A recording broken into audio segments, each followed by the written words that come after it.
इसी मौजू पर ज़रा हम बात करेंगे। हमें इस मौजू पर डिस्कशन के लिए ज्वाइन किया है राव अब्दुल गफ़ार साहब हैं, जो कि सर्टिफाइड कॉर्पोरेट ट्रेनर हैं। राव अब्दुल गफ़ार साहब, बहुत शुक्रिया और रमज़ान मुबारक आपको। अस्सलाम वालेकुम जी, आपको भी रमज़ान मुबारक। मैं यही बात मतलब मेंटल इलनेस डिस्कस हम करना चाह रहे थे। तो मेंटल इलनेस की जब हम बात करते हैं, मेंटल डिसऑर्डर्स की, तो ये मुख्तलिफ शेप्स में हर इंसान जो है, मेजॉरिटी ऑफ अस वो सफ़र कर रहे हैं। तो आपको क्या लगता है मेंटल इलनेस को हाउ वुड यू डिफाइन, और उसके बाद what are the normal causes जो इसके पीछे होते हैं? Thank you Rizwan, thank you Roma for inviting me this show. देखें, कुछ ऐसी हमारी हैबिट्स होती हैं जो which cause the mental illness और मेंटल सिकनेस। मैं उन हैबिट्स की बात करता हूँ, फिर थोड़ा सा उनको एलेबोरेट करता हूँ जिन पे हम काबू पाकर हम अपनी मेंटल हेल्थ को बेहतर बना सकते हैं और हम एक कामयाब ज़िंदगी गुजार सकते हैं।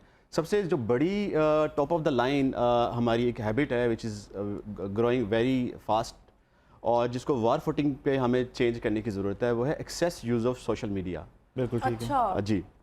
एक चाइल्ड माइंड इंस्टीट्यूट है अमेरिका का, उसने एक रिसर्च की और जो कि बच्चों पे की गई थी। उस रिसर्च के कुछ रिजल्ट्स इस तरह के हैं कि excess use of social media से ना सिर्फ बच्चों में बल्कि मैरिड पर्सनस में भी और अडल्ट में भी एंग्जाइटी और डिस्ट्रेस जैसी बीमारियां पैदा हो रही हैं। जो कि उनकी मेंटल सिकनेस का बायस बन रही है। इसके अलावा यूके का एक न्यूज़पेपर की रिपोर्ट है, वहाँ पे एक सर्वे हुआ। न्यूज़पेपर का नाम टेलीग्राफ है। 1500 अडल्ट्स के साथ सर्वे किया गया। उसके रिजल्ट्स रिजवान बड़े हैरानकुन हैं, आप सुन के हैरान हो जाएंगे।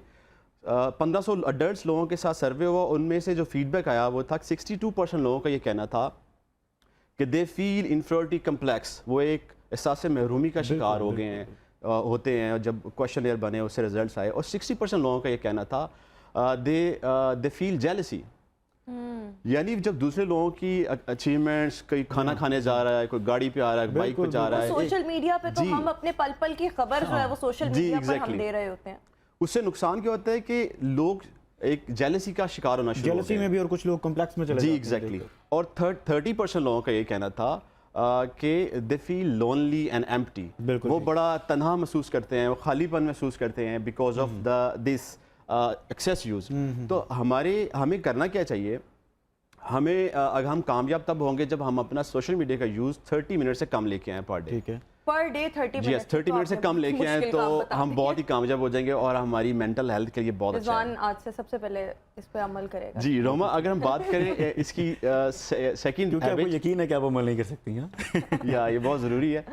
हमारी सेकंड हैबिट जिसको हमें चेंज करने की ज़रूरत है वो है स्लीप डेप्रीवेशन। स्लीप डेप्रीवेशन ये होता है कि हम कम सोना, गलत सोना, गलत नींद हमारे याददाश्त, हमारी क़ुव्वत मुदाफ़त और हमारी जिस्मानी ताकत को मुतासर करती है।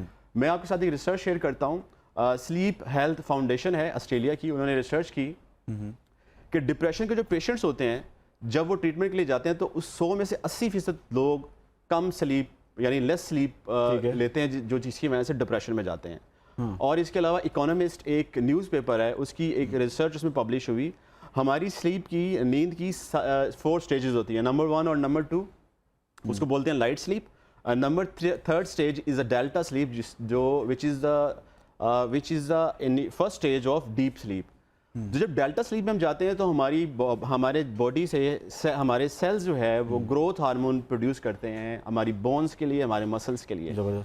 और इसी रिसर्च में ये कहा गया कि जो लोग अपनी एक 1 गो में 7 आवर से कम नींद लेते हैं या दो जो स्लीप लेस देन 7 आवर्स, वो क्रॉनिक डिजीज का शिकार हो जाते हैं। अच्छा, यानी कि स्लीप का भी बहुत ज्यादा अमल दखल है और इसके साथ साथ सोशल, वो जो हमारे सोने का टाइम होता है ना, हम सोशल मीडिया को दे रहे होते हैं। जी।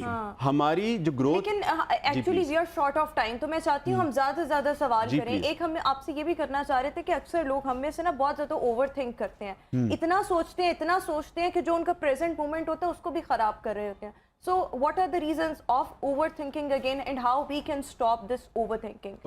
Very interesting topic and a question. जी, ओवर थिंकिंग करने की सबसे पहले वजह जानने की ज़रूरत है। जब हम सेल्फ डिफेंसिव माइंडसेट अप्रोच में जाते हैं, एक डिफेंसिव माइंडसेट अप्रोच में जाते हैं, जब हमें फियर ऑफ फेलियर होता है तो हम ओवर थिंक करते हैं। उस ओवर थिंकिंग का नुकसान क्या होता है? हम बहुत सारी अपॉर्चुनिटीज़, बहुत सारी ऐसी अपॉर्चुनिटीज़ को मिस कर जाते हैं। अगर हम उसको टाइम पे कर लेते तो हम उससे बहुत ज़्यादा फ़ायदा उठा सकते हैं। तो ओवर थिंकिंग भी एक बुरी हैबिट है। इसको कम करने के लिए या इसको ख़त्म करने के लिए कुछ टिप्स हैं।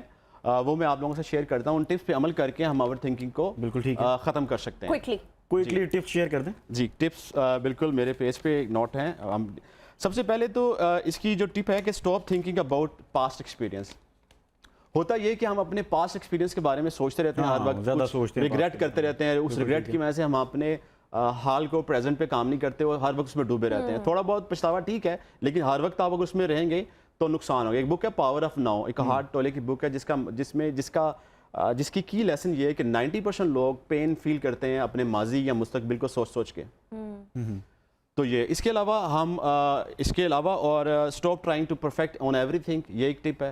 इसके अलावा stop try to control every little thing. ये छोटी छोटी चीजें हैं जिस पे अमल करके हम हमारी जिंदगी में रोजमर्रा होती रहती हैं। हमारी हर चीज पे अथॉरिटी नहीं और हमने इसको कंट्रोल करने की कोशिश। बिल्कुल, ये बहुत जरूरी बातें थी जो आपने बताई।